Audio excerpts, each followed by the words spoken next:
Hello, welcome back my wonderful, beautiful cuties. I have been asked this question so many times, and my DMs, they're just filled to the brim with, how do I deal with dysphoria? And let me just say first, I'm not a doctor, I'm not a therapist, I can't fix this, I can't give you the most amazing advice that's just going to fix everything and make you feel perfect and amazing, but I can speak from my own personal experience of what I've sort of gone through and dealt with. Let's all just hang out, get some tea, coffee, I have some coffee with me, and just talk about things. So, the first big advice that I can give to anybody is go to a therapist. A therapist will always be the best answer, because with dysphoria comes a lot of other issues, depression, anxiety, things of that nature. If you can go to a really good therapist that's trans-friendly, they can help you get through that and learn ways to be healthy in your own body and find out, how to love yourself, and of course, any antidepressants that you might be willing to take that can help. If you are unable to get to a therapist, I really recommend talking to your friends about it. If you have friends that know that you're trans, then talk to them about things. It's super important on days where you're just feeling super dysphoric, you don't want to leave the house, you don't want to be in your own skin, and just talking to people that can listen and understand. If you don't have friends that know that you're trans, I really recommend going to a forum. Reddit has a lot of trans-friendly forums, or a Discord server that has a lot of trans people. Mine has a lot of trans people. We're always willing to listen to you and help you out. But, that can still be really scary. And that was something that I struggled with so many years, was just not talking to people. And I think that really goofed me up. So now I'm just like, you know what?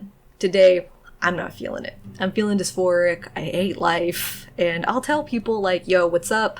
Here's what I'm dealing with. And everybody's super nice, amazing, and will listen to me. And that's kind of what you really, really need. The most obvious way to deal with dysphoria is to transition, but that can be hard when your parents are not nice and don't like trans people and you can't afford to do all that, like myself. It's also really hard if you're in a similar situation like me where you can't take HRT because your body legitimately cannot handle it. Your health comes first, and I've had to just come to that realization of, you know what, health comes first.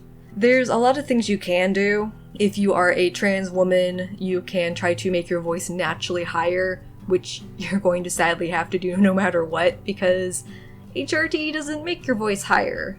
So I would say start now and just work towards making it higher and higher pitch. There's tons of online courses on how to do that are completely free, and it's really helpful. Test it out with your friends. It's gonna sound weird at first. That's just how it is. But, work on it, and it's gonna work out, and it's gonna sound amazing, and you're doing such a good job. For trans men, like myself, I have been trying to make my voice naturally lower, which hurts. I think for girls it also hurts, because you're just forcing your throat, to do something it doesn't want to do. So working towards that is something you can do, but gonna have to drink a lot of water and tea after, because it's gonna hurt. But honestly, it's kind of worth it at the end, because you're not gonna do any permanent damage. You're just trying to make it lower. For trans men, I think you kind of callous it up enough that it's just forcing itself to get lower. But I don't know. I've been doing this for years. I wish I had clips of when I had a higher pitch voice, because it was bad. I might have one. If I do, I'll put it somewhere. If not, then. Oh my God, Roman, I love you so much. Oh, you'll never leave me. Roman. I think something that is really big for trans people is the hair. The hair. Oh my gosh, the hair. If you're a trans dude, non-binary, whatever you may be, and you just need to get rid of that hair, I would say cut it. Sadly, if your family isn't super down, and I hate saying this because it's not great, but sometimes you have to lie a bit. I hate saying that. Oh my gosh, I hate it. If it's going to keep you from being safe, you just kind of have to after a little bit. You know, maybe you can just be like, hey, mom, dad, you know, my hair is just really itchy. It's so annoying. Can I maybe get a cute pixie cut? You know, that'd be fun. You know, try that on them. Mine was just saying like, hey, my hair, I don't like it. It burns in the summertime because I have naturally red hair. And so red hair likes to just absorb heat during the summer. So having long red hair was just painful. There's always the iconic undercut, which I feel like is just super gender neutral at this point. And I have an undercut where the top is just really long now because that's how I want it. For trans women, obviously you can grow your hair out, but your family might be kind of annoyed. If you can save up money and like get a part-time job, I would super recommend getting a wig. One of my trans gal friends has a wig. She loves it and wears it on occasions, mostly just like in privacy, and I think that's great. Big thing, okay? And this is like the biggest thing I would recommend.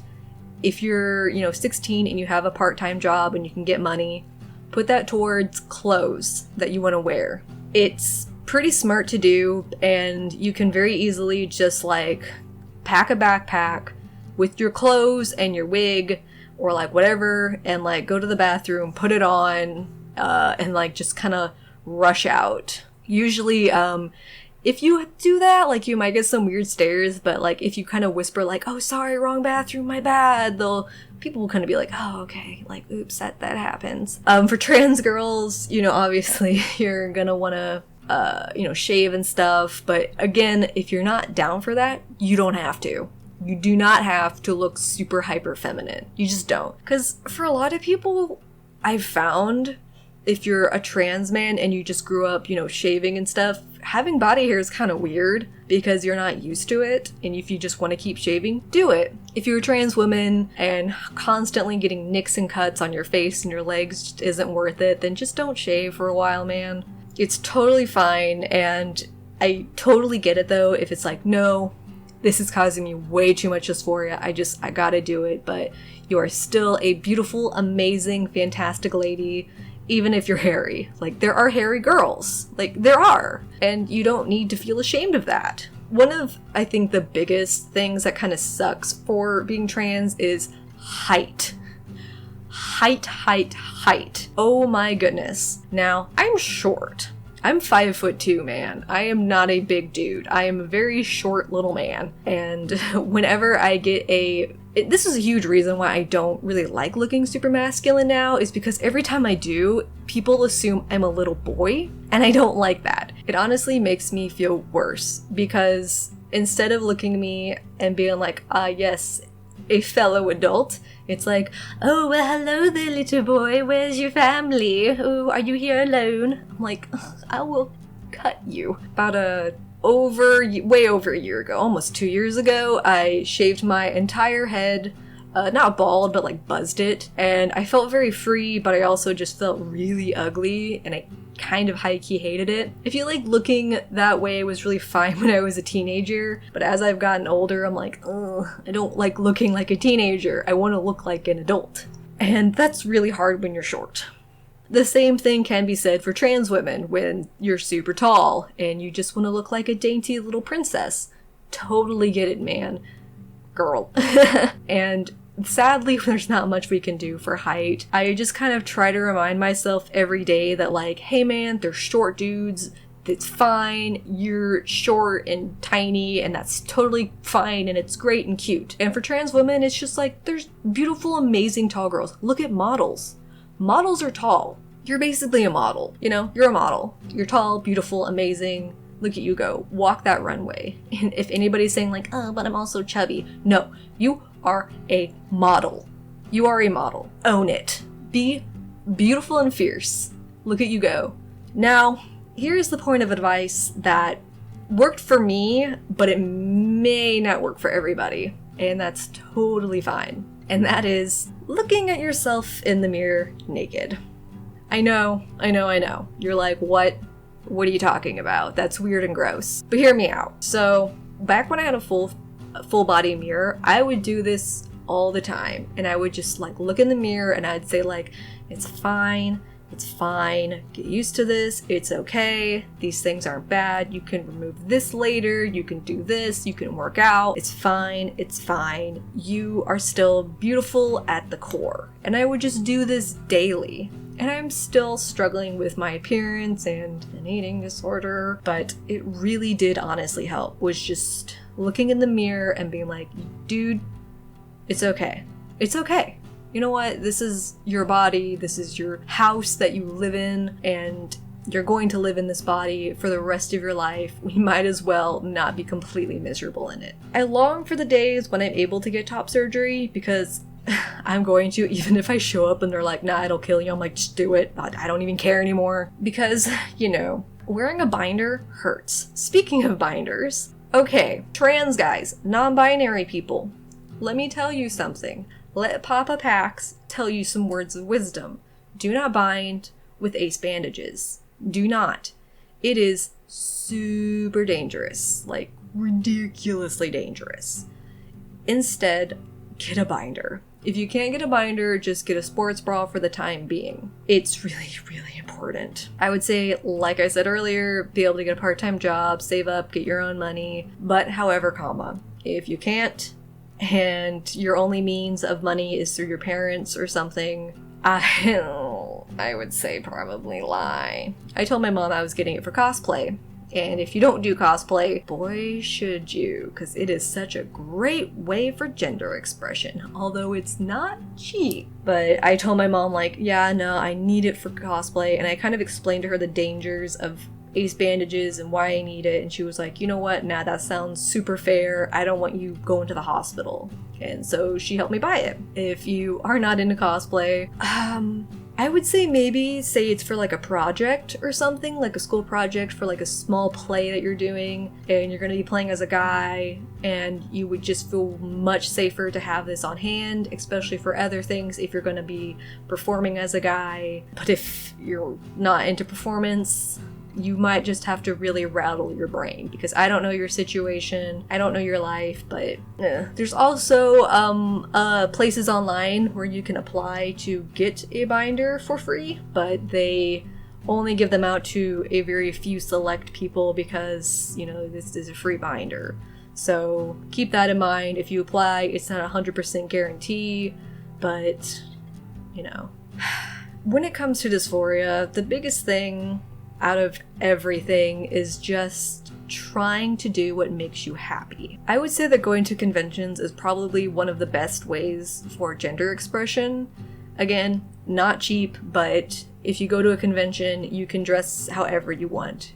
You can walk around with your beard and beautiful long hair, full on makeup, and you can be like, yeah, I'm a girl, and people will be like, awesome, cool. And you can use whatever bathroom you want. It's amazing. It's so good. Most people are like super duper accepting, and if they aren't, you can always just get security if they're harassing you, and they can get kicked out. It's pretty good. It's also really nice because if you're cosplaying and you're like super nervous to dress up as your preferred gender, you can kind of wear cosplay as like, it's a costume, it's fine, you know, it's just a costume, it's for fun. And I think that's probably one of the best ways to go about it. Very common for biological females to dress up as male characters. Not as common for biological males to dress up as females, but I think that's kind of changing now as people are kind of just accepting that it's a thing and it's super good. So I would say, you know, go for it. Again, you probably should be making your own money by now. If you're not, gotta wait until you're like 16 and then you can get a job. It's just so worth the wait to be able to make your own money and buy whatever you want. The minute you can do that, go buy whatever you want. Get those clothes, get a cosplay, get a wig, you know, get all the beautiful things. Go cut your hair as short as you want. Your parents can throw a fit, but it's like, hey, it's my money and it's my hair. Also, can I just say, if you have super duper long hair and you're gonna cut it really short, give your hair away to a donation. Give it away and just like help somebody else, because chances are that wig could go to a trans girl and she could be wearing that and feeling super good about herself. Dysphoria sucks. It does. And there isn't a 100% answer to everybody on how to deal with it, because it is very different depending on the person. I have dysphoria for a bunch of dumb things, and it kind of like mixes into my eating disorder, and so I gotta try and get better for myself. I wish there was a cut and dry answer to this on how to just feel better and not hate yourself, in all honesty, but there isn't. A lot of it just comes down to personal expression and what is good for you. My taste in clothes have changed drastically over the years. Same with my hair. I've gone through phases of looking super emo with a ton of makeup on, to not wearing any makeup, to super short hair, back to kind of long hair, I guess. It's shaved all around the other parts, but it's like one patch of it's long, to very androgynous clothes, just like maximum androgyny. And that's just kind of how it is. I've known tons of trans girls that have gone through like hyper femininity to just looking androgynous again, and like working out and getting super buff. Because I feel like for a lot of us, growing up around a lot of things is sort of ingrained in us to almost like these things, and you get so used to it, you do. I mean, if you're a trans girl and you grew up listening to metal and you like baggy clothes and baggy t-shirts, you don't need to change that. You don't need to next day wear all pink and frilly dresses. You can still love that. You can still have long, beautiful hair, wear dark emo makeup, and love baggy clothes. There's nothing wrong with that. Gender expression is very loose. It's a wonderful spectrum of whatever you feel like, and a lot of people don't agree with me on that, but I think if cis people can look however they want, if James Charles can have fun with makeup, then trans guys can. If, you know, butch lesbians can wear baggy clothes and have short hair, then butch trans lesbians can do the same. It's just about doing what makes you happy and feel comfortable in your skin. If you're a trans guy and you want to wear a skirt, just wear a skirt, man. Just go for it. I don't care. Just do what makes you happy. Don't do what other people dictate, I think is the thing we should all learn from this. And the thing we should all just try to work towards is just being happy in our own skin. Because at the end of the day, you're you, and the only person that you should be making really happy is yourself. And if dressing how you do makes you happy, then go for it. Taking T or E makes you happy, go for it. There's a YouTube I watched who's a trans woman, and she was talking about getting a booty lift or something, like something to do with her butt. And everybody was like, why? You don't need it. And she's like, no, I don't necessarily need it to survive, but I want it. I want it because it'll make me feel beautiful. And she's valid to do that. She already had a very feminine face, but she got surgery to make her face more feminine. And that's totally fine if that's what she wants to do. And there's tons of trans women that don't want to do that. It's all about doing what makes you happy. And obviously what you can pay for. But I think just dressing how you want, doing what you want, is the best way to deal with dysphoria. Because at the end of the day, you're just gonna have to make yourself happy and do what makes you happy. That is the most critical way to deal with dysphoria. Anyways, I hope you guys liked the video. Sorry I'm kind of rambly. And sorry the audio is kind of weird. My mic kind of goes from phases of being really quiet to I'm gonna pick up every sound in the known universe. So, yay. But yeah, I would love to thank my Patreons. A huge thank you to Izzy, Shushu, Strong Cools, and Weiss. You guys are so amazing. Thank you so much for the $10 tier. You guys are just helping my existence, literally, and help me pay for food and medicine. Thank you. Holy crap. I love all of you guys for listening. Thank you so much. If you like this video, likes are cool. If you don't, totally fine. Totally fine. I get it. Anyways, please drink some water, some tea, whatever. And yeah, I shall see you next time. Bye!